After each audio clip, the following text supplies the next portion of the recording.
మార్గశర మాసంలో వచ్చే గురువారం లేదా లక్ష్మీవారం రోజు చేసే లక్ష్మీ పూజ ను మార్గశర లక్ష్మీవార వ్రతం అంటారు. ఏడాదికి ఒకసారి వచ్చే మార్గశర మాసం రోజు ఈ లక్ష్మీ పూజను ఆచరించడం శ్రేష్టమైనది. ఈ గురువార వ్రతం లక్ష్మీదేవికి చాలా ఇష్టమైనదని పరాశర మహర్షి నారదుడికి తెలిపారు. ఈ మార్గశర మాసంలో లక్ష్మీ పూజ చేసి వ్రతం ఆచరించడం వల్ల యున సమస్యలు, ఆర్థిక పరమైన కష్టాలు తొలగే, సిరి సంపదలు, శ్రేయస్సు మరియు ఆరోగ్యం కలుగుతాయని విశ్వాసం. ఈ క్రమంలో మార్గశర లక్ష్మీవార వ్రతం కథ గురించి తెలుసుకుందాం. హిందూ సంప్రదాయంలో పూజలు, వ్రతాలు ఒక భాగం. ముఖ్యంగా శ్రావణ మాసం నుంచి మాఘమాసం వరకు ఎన్నో పూజలు, వ్రతాలు, నోములు చేసుకుంటూ ఉంటాం.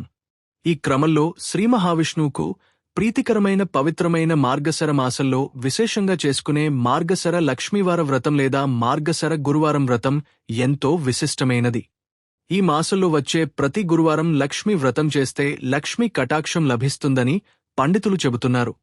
అంతేకాకుండా ఈ మార్గశర గురువారాలు ఏ స్త్రీ అయినా ఇంటిని శుభ్రంగా ఉంచి, దీపాలు వెలిగించి, భక్తి శ్రద్ధలతో లక్ష్మీదేవిని పూజిస్తుందో వారికి జీవితంలో రుణ బాధలు, దారిద్ర్య బాధలు ఉండవట. లక్ష్మీ కటాక్షం కలుగుతుందట.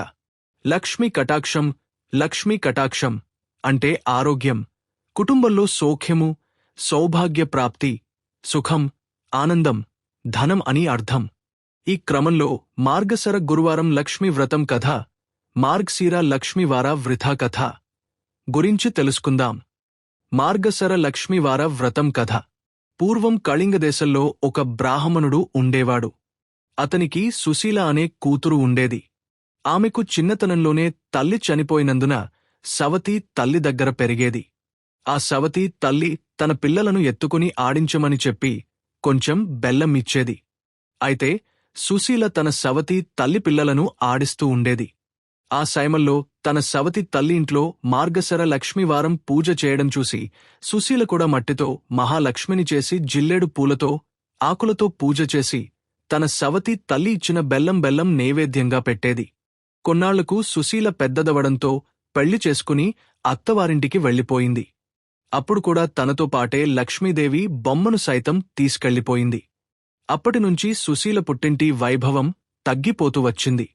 కాని అత్తింట్లో మాత్రం నిత్య కళ్యాణం, పచ్చ తోరణమైంది. పుట్టింట్లో మాత్రం నిత్య దరిద్రంగా పరిస్థితి మారింది. దీంతో సుశీల వెంటనే తన తమ్ముడిని పిలిచి ఒక చేతికర్రను దొల్పించి దాని నిండా వరహాలు పోసి పంపిస్తుంది. అయితే అతను ఇంటికి వెళ్లే క్రమంలో మార్గమధ్యలో కాలకృత్యాలు తీర్చుకోవడం ఆగి ఆ కర్రను ఒకచోట పెట్టాడు. అంతలోనే ఆ దారిన పోయేవాళ్లు ఆ కర్రను తీసుకెళ్లిపోయారు. కాలకృత్యాలు తీర్చుకుని తిరిగి వచ్చిన సుశీల తమ్ముడు కర్ర కోసం వెతుకుతాడు. అయినా కనబడకపోవడంతో చేసేది లేక దిగులుగా ఇంటికి వెళతాడు.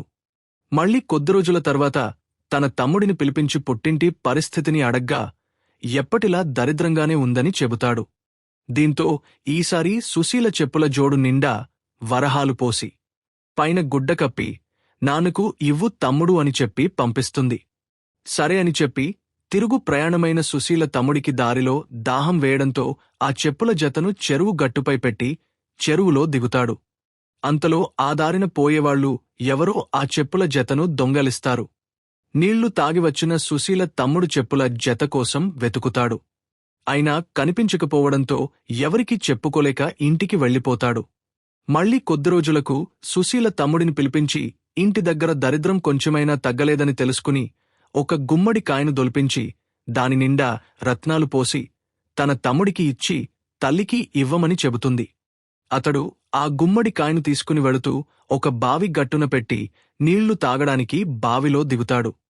వచ్చి చూసేలోపు ఆ గుమ్మడి కాయను ఎవరో తీసుకువెళ్లిపోతారు. వెతికి ఇక చేసేదేమీ లేక తన దరిద్రాన్ని తిట్టుకుంటూ ఇంటికి వెళతాడు.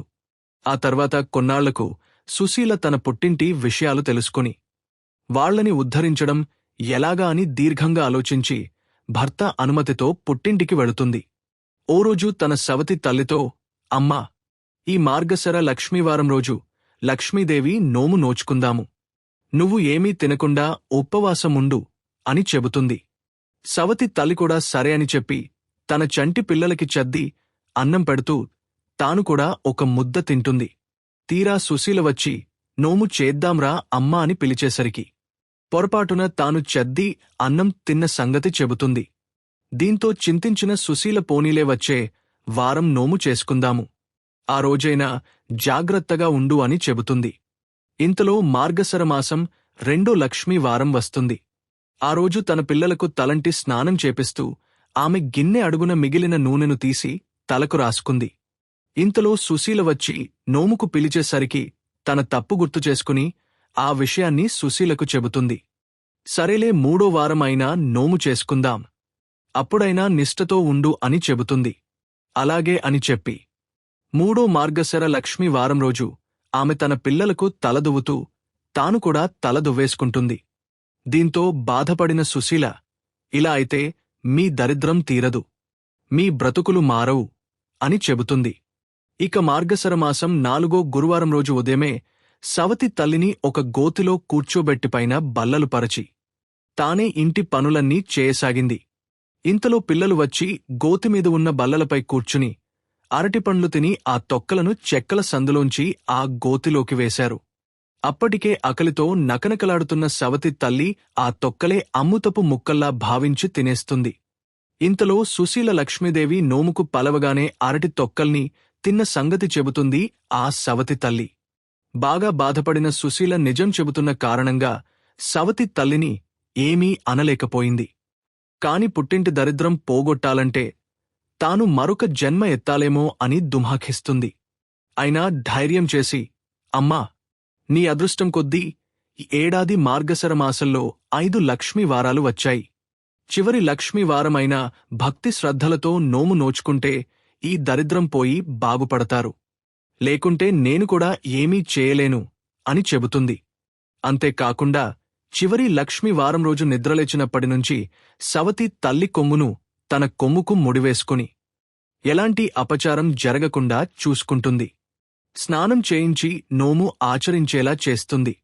పూజలో సుశీల నైవేద్యంగా పెట్టిన పూర్ణం కుడుములు మాత్రం మహాలక్ష్మీదేవి స్వీకరించింది. కాని సవతి తల్లి పెట్టినప్పుడు మాత్రం స్వీకరించలేదు.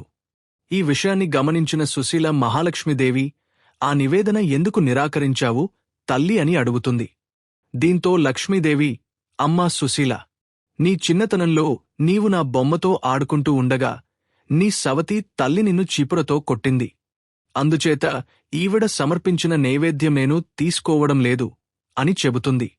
అప్పుడు సుశీల లక్ష్మీదేవికి క్షమాపణ చెప్పి తన సవతి తల్లిచేత కూడా క్షమాపణ చెప్పించగా ప్రసన్నురాలైన లక్ష్మీదేవి ఆ నైవేద్యాన్ని కూడా స్వీకరించి వచ్చే ఏడాదైనా మార్గశర లక్ష్మీవారం రోజుల్లో నోము నియమబద్ధంగా చేయమని ఆదేశిస్తుంది. దీంతో సుశీల ఆ తర్వాతి ఏడాది కూడా తన సవతి తల్లిచేత నియమనిష్టలతో లక్ష్మీదేవి నోము ఆచరించేలా చేయగా అప్పటినుంచి ఆ ఇంటికి దరిద్రం తొలగిపోయి ఎనలేని భోగభాగ్యాలు కలుగుతాయి. దీంతో అప్పటినుంచి మార్గశరమాసం లక్ష్మీవారం రోజు లక్ష్మీదేవి వ్రతం చేయడం కొనసాగుతోంది అని పండితులు చెబుతారు.